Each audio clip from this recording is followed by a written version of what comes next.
Hey there, everybody, friends on YouTube. My name is Jason, sometimes known as the JTL, and welcome back to another episode of the Painfully Honest Tech podcast. Tech, so honest it hurts. Thank you for being here. Thanks for coming back and visiting with me. If you're watching this on the YouTube, then thank you for watching. If you're listening to this on the wherever you get your podcasts, thank you for listening. As you know, if you've found me on the podcast thing, then you can find me on all the podcast things. I'm having a great time. Sorry about missing last week. It just was a thing. I just couldn't really get anything done last week. So I am here now, but doing the podcast, and that's really all that matters, isn't it? I mean, I've got some good stories for you today. I've got some good things to talk about. If you want to like me on the social medias, you can find me at PainOnTech, PainHonesttech on the Twitters. You can find me at Painfully Honest Tech on the Instagrams. You can find me on YouTube at youtube.com/Jason T. Lewis. That's my name, Jason T. Lewis.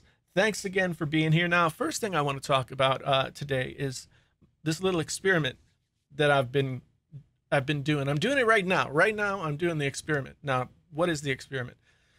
So, if you follow me on YouTube, you know I got really ticked off about Mac computers not working the way that they should, and I went out and I got a Surface Book 2, and I'm trying for 30 days to use the Surface Book 2 as my only device, and in some ways it works just great. It's no problem at all, and in other ways I'm still trying to find some ways to iron out the wrinkles, the bugs, the stuff that's happening whenever I do it. Like right now, this is the thing about Windows Audio, and yes, I know I've complained about this before, but I'm now got microphone being captured by Streamlabs OBS, but I can't get any desktop audio. I don't understand what's going on. Now, I know that I've got this giant mixing board, Soundcraft MTK22.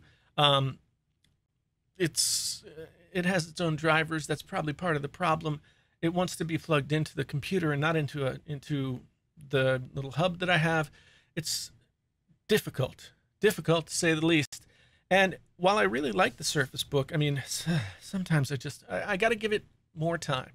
I got to give it more time and try and figure out all the little quirks and all the little bugs and get everything done so that it's sitting in a place where I can actually judge whether or not it's working well for me. I mean, I'm recording right now and I'm hoping that it's turning out okay, but I really don't know. So the Surface Book 2, I guess, experiment is in week 2, and it has not been smooth sailing. It has not been too bad. I mean, there have been things that I've really liked. I've really enjoyed using it in tablet mode at night when I'm getting ready to go to sleep. I always read, so I just like pop it off there and I use it in tablet mode. I've played some games and gotten really good frame rates in stuff like PUBG. I have not tried to, I've streamed live on the YouTubes with this and it's worked. I have not tried to stream gameplay, which I might kind of want to do one of these days. So that's an unknown. Of course, as with all things Windows, I'm using a 29-inch ultra-wide monitor right now, and the aspect ratios don't play well together. So I couldn't get a game to show on the 29-inch and then be down here doing other stuff on the regular laptop screen. So I'm still working on that. It's a great machine so far. We just have to see if I end up having more trouble than it's worth having. So anyway, Surface Book experiment, that's your update for right now. You can hit me up on Twitter. You can hit me up on Facebook, Instagram, wherever I am. Just look for Painfully Honest Tech and you'll find me. Now, do have some stories for today, so let's go ahead and get into the stories now. Oh boy, this is something. The iPhone is now, they just came out today, these rumors that the iPhone is gonna adopt the USB-C ports next year, and the 2018 iPhone bundles will have USB charging cables. This is unbelievable. I'm kind of surprised by this, and I'm going to tell you why. I'm kind of surprised. If Apple does adopt USB-C for their mobile devices, I am kind of surprised because Apple makes a ton of money off of licensing the Lightning connector. Okay, I forget how much it is, but they make basically super buttloads of money licensing that connector to all the third-party manufacturers who want to have peripherals that are going to plug into the iPhone. So that's such a huge cash cow for me, and USB-C is, you know, sort of not their, it's not proprietary. So I'm surprised if they do go to USB-C. I'm surprised, but I guess in the long run it will be good for everyone, because then everything can be all the same. Peripherals can work together in magical harmony. I don't know, but yeah, this is a new rumor that came out today, and I looked at it and I say, I'll believe it when I see it. I'll believe it when I see it. When Apple decides to leave that money on the table and go to a non-proprietary connector, I will believe it when I see it. I don't know if I'm going to see it this year or next year or whenever they think they're going to do it. So that's story number one, just to get us started. The next story here is the Vivo Nex. Vivo is a company out of China, Shanghai, China, phone manufacturer Vivo. It has announced its new flagship device called the Vivo Nex. Nex, not next, Nex. It has a screen-to-body ratio of 9.1. It has a screen-to-body ratio of 91.24. Screen-to-body ratio 91.24. That means there's only like just 8% of the rest of it is screen. Now, I'm looking at this picture here. It's supposedly, I guess they've manufactured the Nex on the moon. For those of you who can't see this picture, it shows a giant cell phone on the moon. It has an 8 megapixel front camera, and it has 12 megapixel rear camera. And the cool thing is it has no notch. It has no notch whatsoever. And so how do they do it? How do they do it?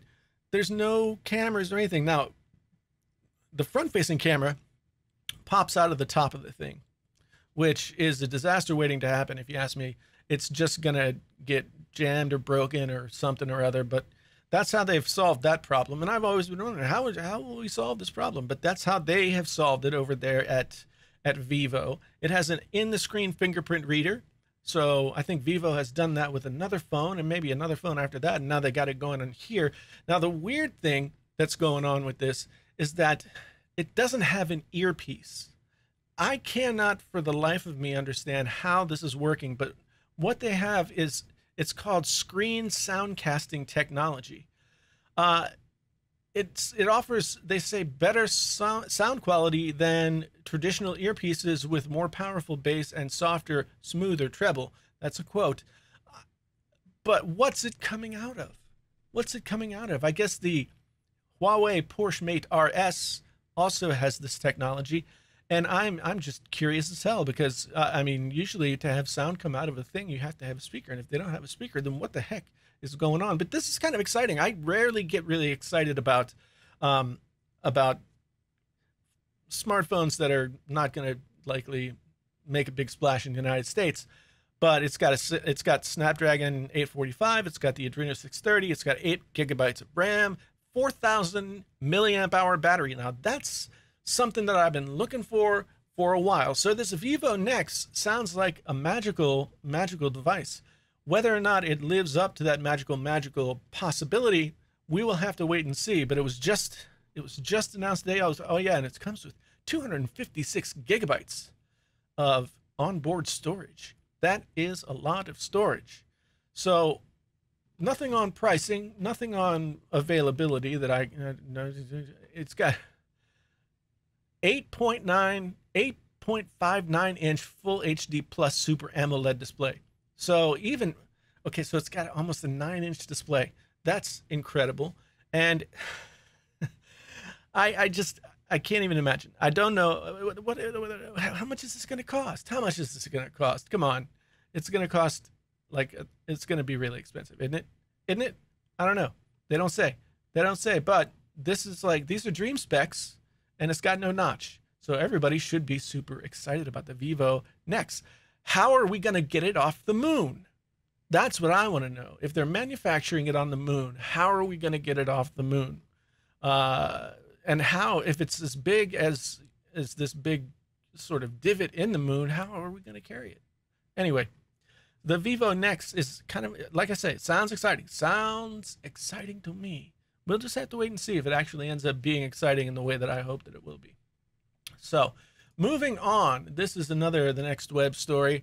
Fallout 76, multiplayer survival game coming out in November. I have been really excited about this now for those of you who think, well, oh, that's not tech.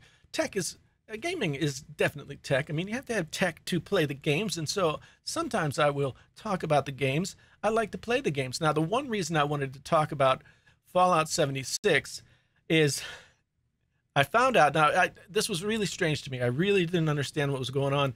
They had, when they put the little teaser trailer out there, they were playing Take Me Home Country Roads. It's by John Denver originally, but this was a cover by someone, I don't know. And I'm like, why are they playing Country Roads as the teaser trailer for a Fallout game? It didn't make any sense to me whatsoever. I even tweeted at Bethesda asking them, like, hey, what's the deal here? What is this? Why are you doing this? It seems kind of an odd choice. And now I found out why. We found out more about the game here during the week of E3, and we found out that it is set in the great state of West Virginia. For those of you who are not regular listeners and or watchers of the YouTube channel, you might not know that I am a native West Virginian, loving the Mountain State, and always proud to see the Mountain State featured in anything. And so now it's featured in a post-apocalyptic video game. And the funny thing is, they feature real locations in West Virginia as well, like the New River Gorge, I think, is going to be in there. There's a big, long suspension bridge that goes across that. A location at West Virginia University, Woodburn Hall, is also featured. I had classes in Woodburn Hall, so this is all kind of cool to me. I'm excited to play Fallout 76 just so that I could play through some places that I know and love, and see how they fare after the nuclear apocalypse. That's what I'm excited about. But it does seem like, I guess it's going to be a survival game, which I'm not a big fan of survival games, to tell you the truth. So I'm not exactly sure how that's gonna work for me. But I'll give it a try. I'll at least go see the sights and try and just walk down memory lane. I don't get home as often as I like to. Now Fallout 76 is giving me the opportunity to walk down memory lane with every time I turn on my gaming console and or PC of choice. So Fallout 76 is coming. Now the next story is also game related, and I have been waiting for this for so long. Okay, I had been not playing games for quite a while when I played, I had the PS3, I played a little bit here and there, nothing really intense. And then The Last of Us came out, and I went out and I saw the trailers for it, and I was like, oh my God, that looks amazing. And I started to play it. This was back, before the PS4 was out. It was way back in the old days. And so I went out and I got it, and I played for like an hour. And then I was like, this is too freaky for me to play, especially by myself. So I kind of just put it to the side. And 6 months later, my kids and wife and I were sitting around trying to find something to do. And my son had heard about Last of Us, and he's like, oh, you got to try to play this. Try playing this. And I was like, okay, it's really scary though. And at the time, my daughter was probably like 8, and my son was, she was probably 9 or 10, and he was 13 or so. And we started playing, and it was incredible. Not only was not only was Last of Us incredible from a gaming standpoint, it was incredible from the standpoint of storytelling.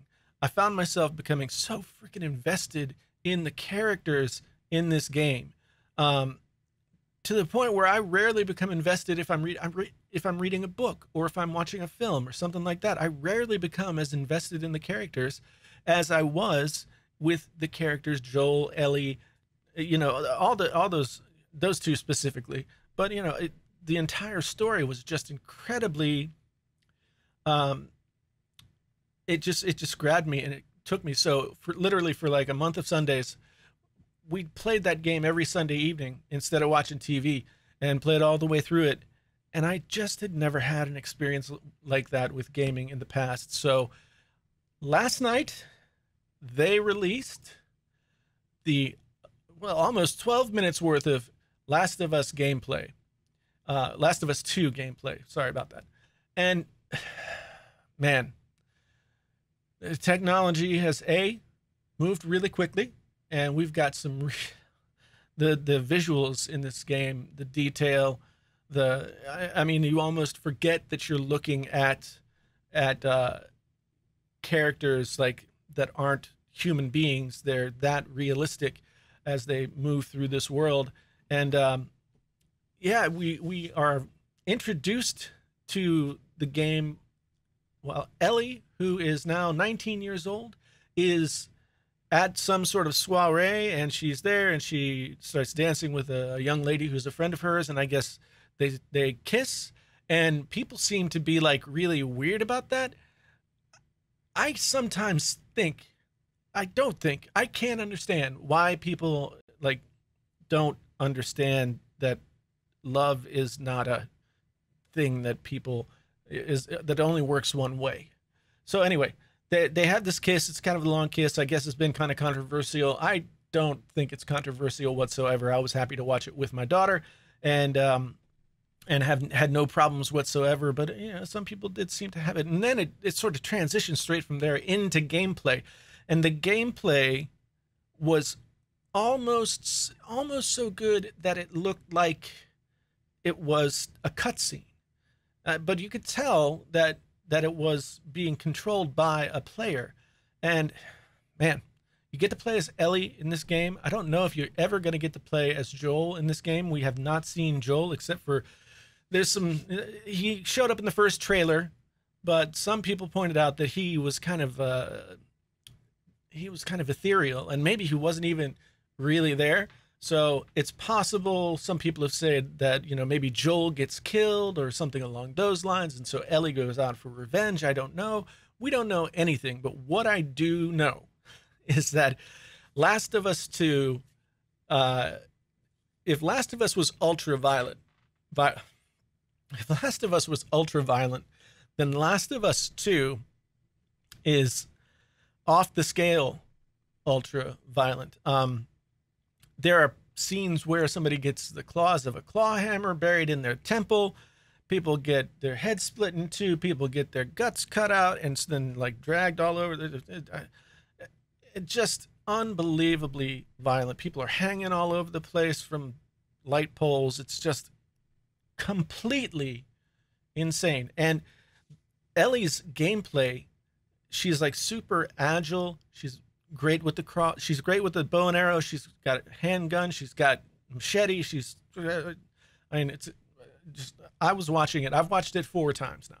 I've watched it 4 times, and each time really, really enjoyed it. I can't wait to play this game. If I'm not mistaken, it comes out in November. I was skeptical. I did not know if this thing was going to live up to, or if it even was possible for it to live up to the bar set by Last of Us. And in watching this 12 minutes that they released yesterday, I have to say that it might be. It has a shot now. Before I wasn't quite sure. It's hard to be that good twice in a row, but I went from watching this Last of Us trailer to watching the Spider-Man trailer, and the Spider-Man trailer looked like a mobile game in terms of like it was just unbelievable how much Last of Us was just outdoing everything else that I was watching from E3. I can't wait to play this game. Did I say that? So now we got our final story of the day. Our favorite ride sharing company, I guess they are, Uber. Uber, what are they doing? They are developing AI to figure out if when you call an Uber, if you are drunk. And I guess they do this by saying that they do things like test how long it takes you to make the reservation, how long, just in typos, how precisely users click and link on links and buttons, walking speed, how long it takes to request a ride. So this is something they just got a patent for. Not to say that it's something that's ever going to happen, but I mean, this sort of brought Uber around to a thought process that I hadn't quite really put into my mind. Now, I live in a relatively medium-sized Midwestern town. That we have Uber, but I have a car, and I never have the need for Uber, so I've never done Uber. And this just sort of like okay. So this got me thinking, like, okay, if I'm an Uber driver on Friday, Saturday night, whenever, you know, there's a good chance after 10 p.m. that whoever's calling me up is going to be drunk. I'm going to go pick up a drunk person in my car, and then I'm going to take them to wherever they want to go, and I'm going to hope that they don't puke in my back seat or, you know, become a violent, angry drunk while I'm driving them. That just makes me really nervous. And again, there's been a lot of talk about how Uber is not really seemingly thought through a lot of the consequences of what their service really means. And this is one of them. I mean, I guess the potential physical danger that the drivers could be in, not to mention that there's been some Uber drivers that have also been accused of sexual abuse. More than 100 drivers accused of sexual assault or abuse. So this, I guess they're saying that this kind of AI system could also let drivers know who's maybe potentially more vulnerable. But it could perhaps, but that is sort of a very depressing dystopian thought. So that's I can't imagine driving around drunk people in my car. Can you? I mean, Uber seems like a cool thing.